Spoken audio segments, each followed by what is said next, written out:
James, I accept the deputization of being a modern day firefighter and saving the information that's being burned. My God. Thank you, brother. How did you put all this together? This was incredible. I mean, we're all like all wakened up now. I mean, I'm ready to go fight some fires.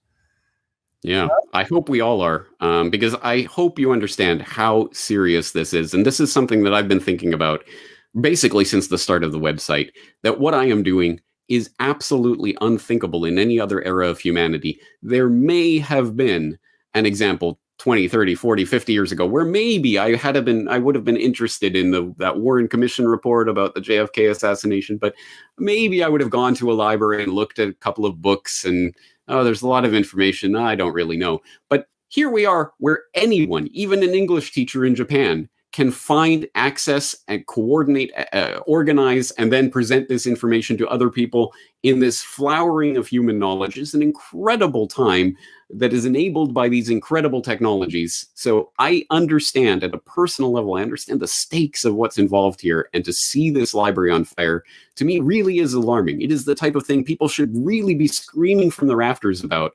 And unfortunately, I noticed that a lot of the public isn't even aware of these issues. No, but we're going to try to get this message out everywhere. And I have a feeling it'll go viral too. You mentioned Dan Dix and his important work at Press for Truth, completely deplatformed 35 million views of hard work and issues that he's covered. Well, we've got those DVDs right here, Decade of Deception, the work of Dan Dix and Press for Truth, encapsulating the Toronto hearings in a DVD set. I've got 2 of them. If anybody wants them for free, we're going to give them away too.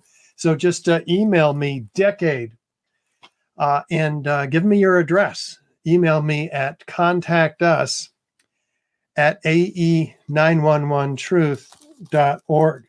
In fact, James, you know the work of Massimo Mazzucco. He has put together 5 DVDs. Why don't we give those away too? Incredible work. He's taken on the debunkers step by step. People say, well, what do you say when they say this? It's all right here, folks. So we'll call that Massimo. Email me, Massimo.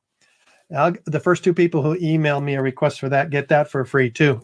Isn't this fun giving stuff away? It is, but I also hope, but I hope people understand the importance also of physical media. I think that speaks to what I'm talking about, the way the technology is going to be more and more so that we're just accessing things that are stored on someone else's computer. Physical media becomes more and more important. Physical books. Imagine that. How are they going to spend through those? It's a story I often go back to. Several years ago, one of the first books that was disappeared from the Kindle store was 1984 of all books, because someone had put out an edition that wasn't officially authorized or whatever. So what Kindle did is they went in and they disappeared it from everyone's Kindle and gave them a refund for their purchase. So literally 1984 was memory hold on a lot of people's devices. That should be a bit of a wake-up call for people about what is possible in this digital age. Powerful.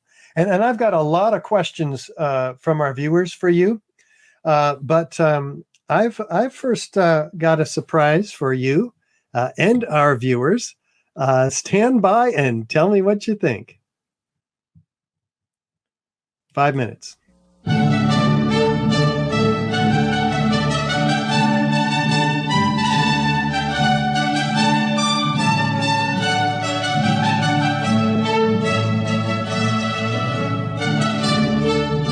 On the morning of September 11th, 2001, 19 men armed with box cutters, directed by a man on dialysis in a cave fortress halfway around the world using a satellite phone and a laptop, directed the most sophisticated penetration of the most heavily defended airspace in the world, overpowering the passengers and the military combat-trained pilots on 4 commercial aircraft before flying those planes wildly off course for over an hour without being molested by a single fighter interceptor.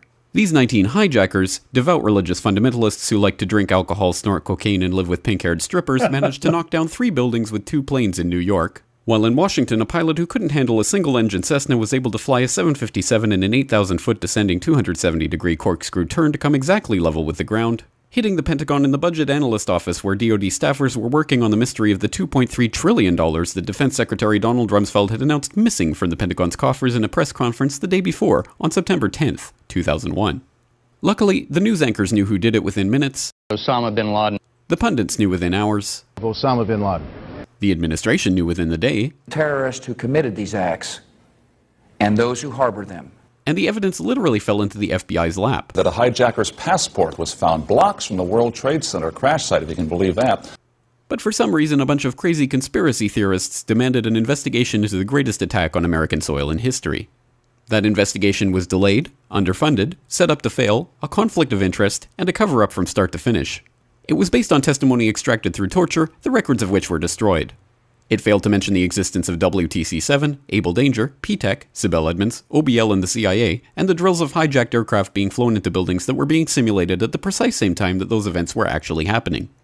It was lied to by the Pentagon, the CIA, the Bush administration, and as for Bush and Cheney, well, no one knows what they told it because they testified in secret, off the record, not under oath, and behind closed doors. It didn't bother to look at who funded the attacks because that question is ultimately of little practical significance. Still, the 9/11 Commission did brilliantly answering all of the questions the public had, except most of the victims' family members' questions, and pinned blame on all the people responsible, although no one so much as lost their job, determining the attacks were failure of imagination. Because Nobody in our government, at least, and I don't think the prior government that could envision flying airplanes into buildings. Except the Pentagon, FEMA, NORAD, and the NRO. The DIA destroyed 2.5 terabytes of data on Able Danger, but that's okay because it probably wasn't important. The SEC destroyed their records on the investigation into the insider trading before the attacks, but that's okay because destroying the records of the largest investigation in SEC history is just part of routine record keeping. NIST has classified the data that they used for their model of WTC-7's collapse, but that's okay because knowing how they made their model of the collapse would jeopardize public safety. The FBI has argued that all material related to their investigation of 9/11 should be kept secret from the public, but that's okay because the FBI probably has nothing to hide. This man never existed, nor is anything he had to say worthy of your attention, and if you say otherwise, you are a paranoid conspiracy theorist and deserve to be shunned by all of humanity. Likewise him, and her. And her, and her, and him. Osama bin Laden lived in a cave fortress in the hills of Afghanistan, but somehow got away. Then he was hiding out in Tora Bora, but somehow got away. Then he lived in Abbottabad for years, taunting the most comprehensive intelligence dragnet employing the most sophisticated technology in the history of the world for a decade, releasing video after video with complete impunity and getting younger and younger as he did so, before finally being found in a daring SEAL team raid which wasn't recorded on video, in which he didn't resist or use his wife as a human shield, and in which these crack special forces operatives panicked and killed this unarmed man, supposedly the best source of intelligence about those dastardly terrorists on the entire planet. Then they dumped his body in the ocean before telling anyone about it. Then a couple dozen of that team's members died in a helicopter crash in Afghanistan. This is the story of 9/11, brought to you by the media which told you the hard truths about... His head could be seen to move violently forward. And... They took the babies out of the incubators. And... Mobile production facilities. And... The rescue of Jessica Lynch. If you have any questions about this story, you are a batshit paranoid tinfoil dog-abusing baby hater and will be reviled by everyone. If you love your country and or freedom, happiness, rainbows, rock and roll, puppy dogs, apple pie, and your grandma, you will never ever express doubts about any part of this story to anyone. Ever. This has been a public service announcement by the Friends of the FBI, CIA, NSA, DIA, SEC, MSM, White House, NIST, and the 9/11 Commission. Because ignorance is strength. There we go, James. That was a classic. 3 million views, and by God, it's still on YouTube. How did you come up with that? Yeah, it still is funny to me because that was literally an inside joke that I was making for the 9/11 Truth Movement that I thought would have been appreciated probably by 10, 20, 30,000 people maybe would even understand that, let alone find it funny in that way that it's funny. I was quite surprised when it went viral. And as you say, 3 million views on my channel. It's got millions of views collectively on Facebook and elsewhere. Even some of my friends in real life who kind of vaguely know, I do that kind of conspiracy stuff, have seen that video. They're like, I saw, was that you? I heard that voice on that video. Yes, that was me. So yes, it got out there in an interesting way, which is perhaps one way that people who are interested in this information can can make it interesting for others is to. I think part of the what makes that video interesting is that there are clearly very specific details in there, but I don't elaborate them or go over them. I just leave them out there for people to look into. People who are interested, there is a hyperlinked transcript of that video where I link to everything, where I say, yeah, these hijackers were drinking alcohol and snorting cocaine and living with pink-haired strippers. I link to the actual information that comes from so that people can find out more about it. But at any rate, I think it's certainly succeeded in getting people's attention over the years. Yeah, and the humor is what breaks right through our own resistance. So you're getting truth couched in humor, and I just have to bring that out to kind of lighten my load every once in a while, and people just love it. They rave about it. So thank you on behalf of the 9/11 Truth Movement for bringing that little piece of that gem to us, and of course the big gems that you've brought out. We mentioned earlier 9/11 trillions, follow the money. I'd play that for everybody today too, but we've got enough time to answer some questions, I'm hoping, James, but then we're going to have to go to our next surprise guest, and then we'll be saying goodbye for the day. But let's go through these here. How much can analytics like video views and page visits be trusted anymore for self-assessment, since we know they're censoring, shadow banning, and phasing out controversial information? Yeah, that's an excellent question. And the answer is trust them as far as you can throw them. I don't even trust the statistics that come from my own server, because it always depends on such things as, well, what counts as a download anyway? If you download, if someone listens to 3 seconds of a podcast, does that count as a download? And did they really listen to it? I mean, again, it gets into some philosophical issues like that. But even beyond that, even if we were to entrust that they really do have some metric that actually makes sense, still, I think there is a vested interest in making sure that this information is suppressed. And part of that, just like shadow banning, is convincing people that their information isn't going anywhere and it isn't reaching anyone. It's not popular. If you make this silly fart video, you'll get 1 million views. But if you make an important video about 9/11, you will get no views. So I don't trust it at all. Zero.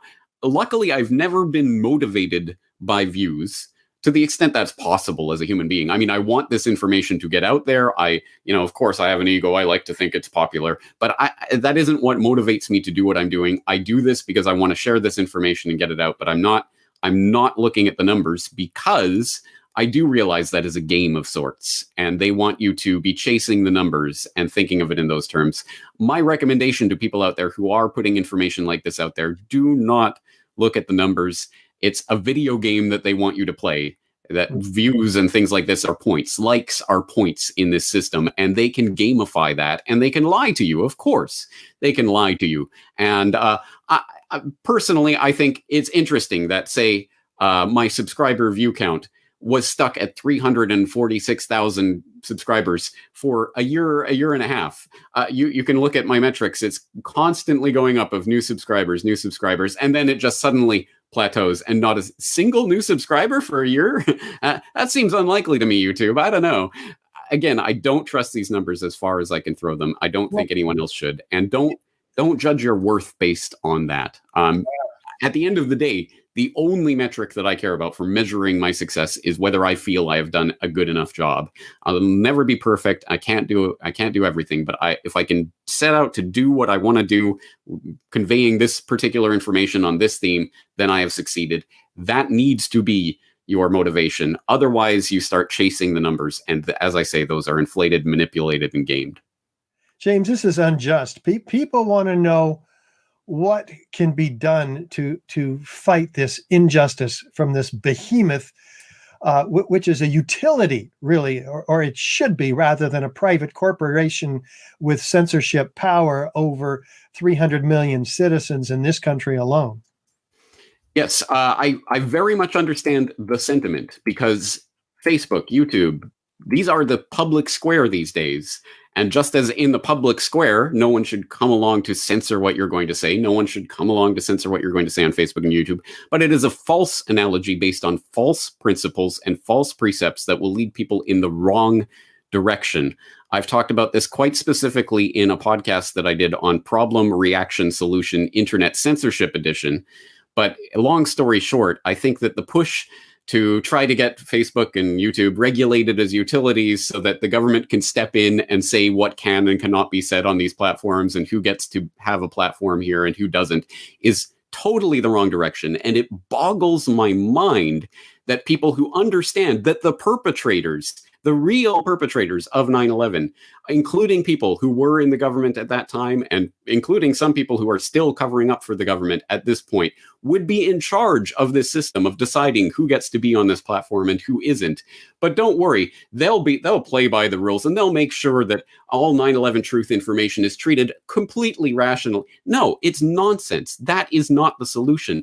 The problem with that argument comes in saying that Facebook or YouTube or Twitter or any of these particular platforms are the public square. They are not. They only have an audience. They only have impact because we give them that energy. We give them our time and our attention. We go there and we put ourselves into those platforms and they get the energy from that to become these behemoths. We can withdraw that at any time. We can stop feeding that social media beast. We can support, as I say, the alternatives that we don't have to imagine them. They already exist. There are many different alternative platforms and people will whine and complain, oh, but there aren't as many people over there. Well, that will never change unless we change it. And as I say, a decade ago, if people were going to regulate the internet and say that this is a public square and it must be enshrined in law, we should add an amendment to the Constitution to make it part of the government. People would have been arguing that for MySpace. These days, what is MySpace? It doesn't even matter. It's irrelevant because people left it because it was a platform that was going nowhere. People abandoned it for other places. We can continue to do that. That is our power. Our power is not in trusting that the government is going to give this platform to people who are arguing against the government.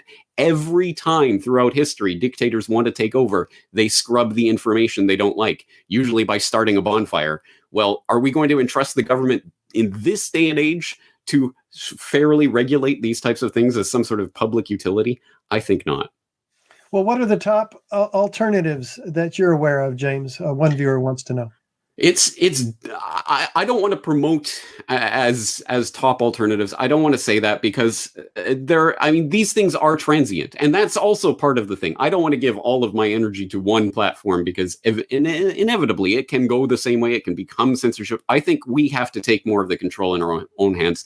That's why things like the Fediverse are most interesting to me. The idea that we essentially will have peer-to-peer networks that we choose to connect to, and ultimately we will have control over the information that we're putting out there, but we'll choose to put it on this platform or that platform, or to allow people to access it in this way, and it will be completely peer-to-peer. There will be no platform that we all have to go to and sign up and give them our details and phone number and everything else. It will be completely within our control, and that's the future, the real future of the internet. That's the real promise of the internet as a decentralized network.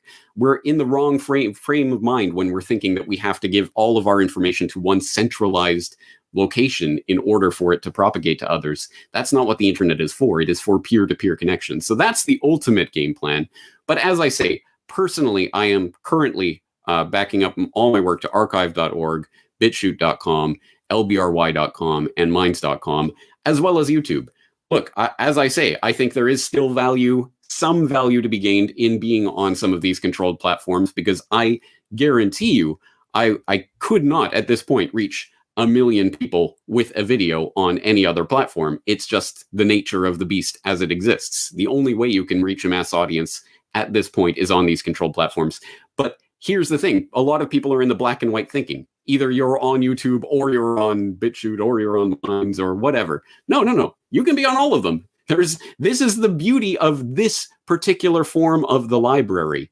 Back in the day, in the ancient time, there was only the one copy, and if you wanted to make a copy of that, you had to write it out by hands, and that took a long time, and it was not easy to do. Now it is instantaneous. It is digital. We can make 1 billion copies and put them everywhere and stick them into every metaphorical mummy so that they will be preserved for the future, and that's what we need to be doing.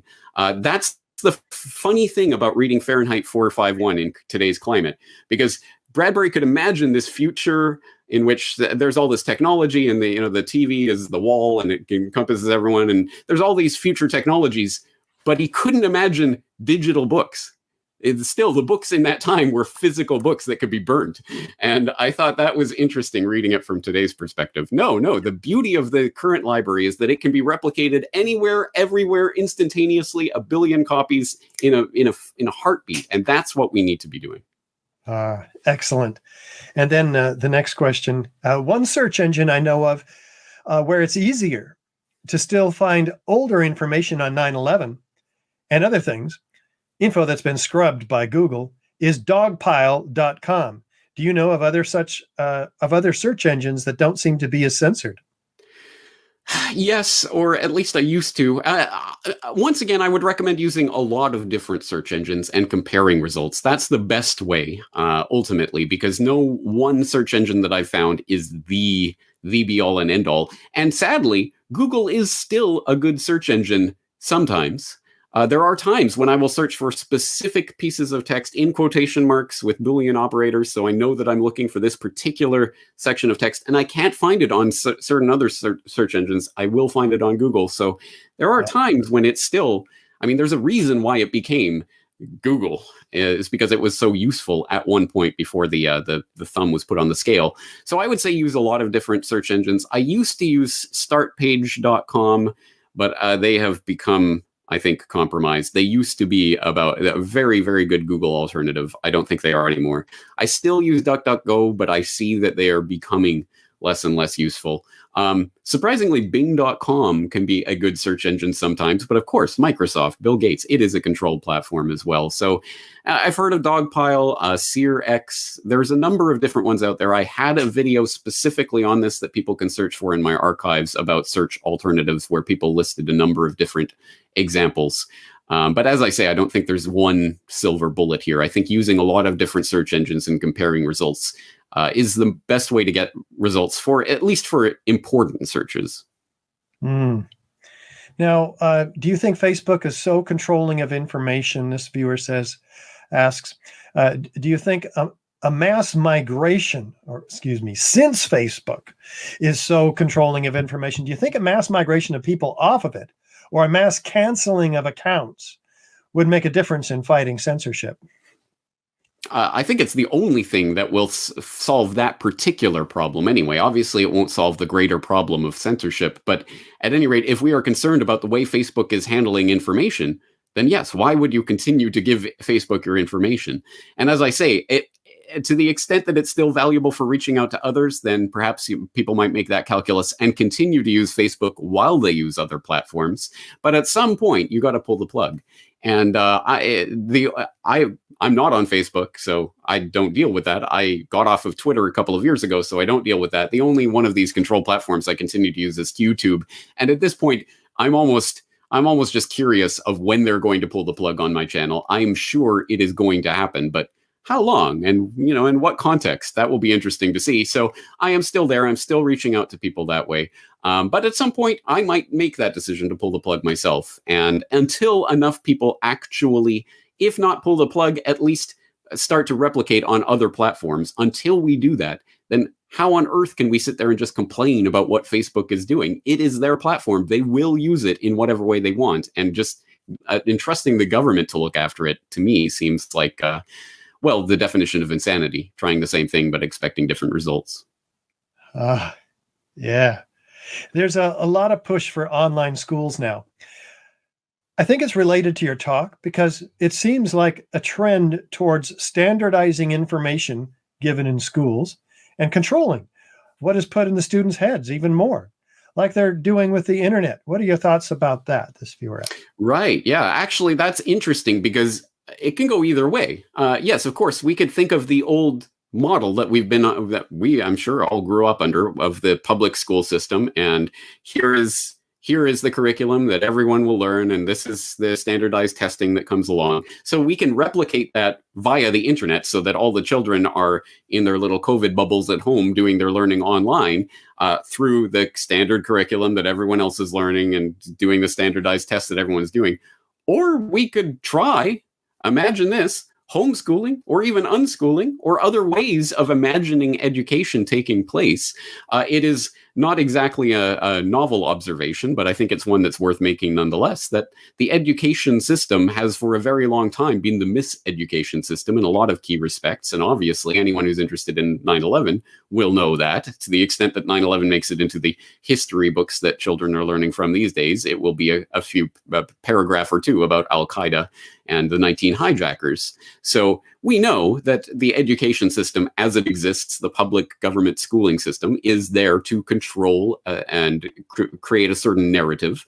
Can it be possible that there are other ways of learning? Well, not only is it possible, it's already happening. There are a lot of people who do school and use different curricula to teach their children. There are even people who unschool and allow their children to use their natural, innate human curiosity to drive their learning. Imagine that. But even for people who can't imagine that, yes, homeschooling is already taking place and is taking off during this particular era that we're living through.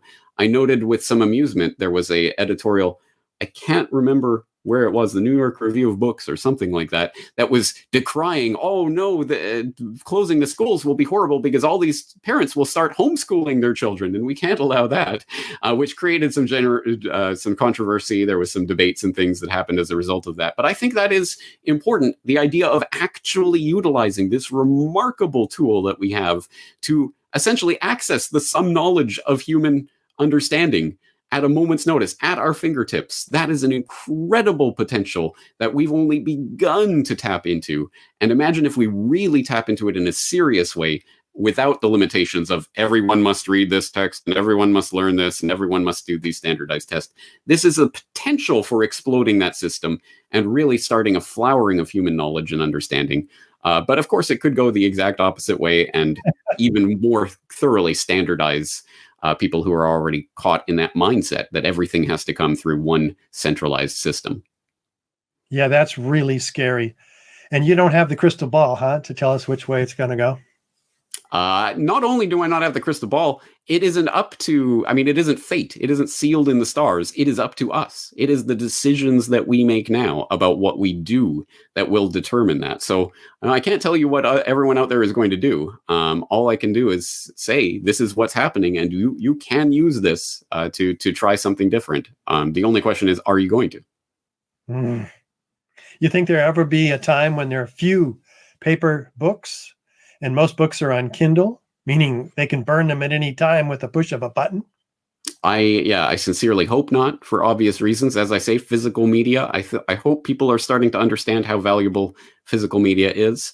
Of course, there is convenience in the digital equivalent of media, and obviously it's going to be the future, and a lot of people are going to use it, but I certainly hope there is not a time when books are abandoned. That would be, that would be the dictator's dream. Because of course I talked about Fahrenheit 451, but the other paradigmatic example in modern science fiction would be 1984, where of course the Ministry of Truth controls information by selectively editing texts or memory holing them all together, and even to the point of retroactively changing newspapers. Oh, that newspaper story you read a few years ago about this or that goal of the Ministry of Education or whatever. Well, actually, we'll change that. So now it says this. So now it conforms with reality as it exists now.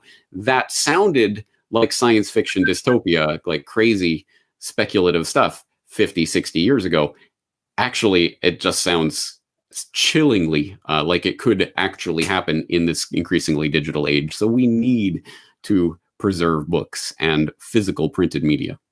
Yeah, didn't YouTube actually already come out and say we're going to, what's the word they use, James? We're going to suppress conspiracy theories like 9/11, and of course they're suppressing the current 9/11 right now. But what did they actually say, and have they begun to do that more so since they said it? Yes. Once again, I will direct people. I referenced it in my talk. There was a 25th of January 2019 blog post by YouTube called "Continuing Our Work to Improve Recommendations on YouTube." The typically Orwellian headline there, which went into detail about how they were going to start tailoring their suggestions for borderline content, what they call content that doesn't actually violate their community guidelines, but that they don't like anyway. And so they said, as I said in the talk, they said, quote, "We'll begin reducing recommendations of borderline content and content that could misinform users in harmful ways, such as videos promoting a phony miracle cure for a serious illness, claiming the earth is flat, or making blatantly false claims about historic events like 9/11. So, of course, 9/11, flat earth, whatever, all that, all that crazy conspiracy stuff. We'll just start memory holing that. Not memory holing. As I say, they're not burning the book. The book is still there. It's just, it's not going to be recommended to you. You'll never see it. And maybe that doesn't affect so much someone like yourself or myself or people who are watching this who are already aware of this information. But I know if the me of 14 years ago had never been recommended those YouTube sidebar recommendations to those crazy 9/11 videos, would I be sitting here right now today doing this? It's a very good question. Maybe I would. Maybe I would have found a different path to that information. Maybe not. So that truly can influence the course of people's lives. So I look at my children growing up in this age, and I wonder what kind of world they're stepping into based on the types of algorithm and recommendation and search manipulation that's going on right now. That will vastly impact their lives. And that's what I'm most concerned about.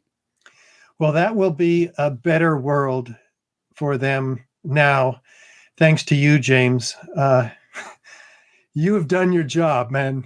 We pat yourself on the back, and we'll pat you on the back, and keep on with it.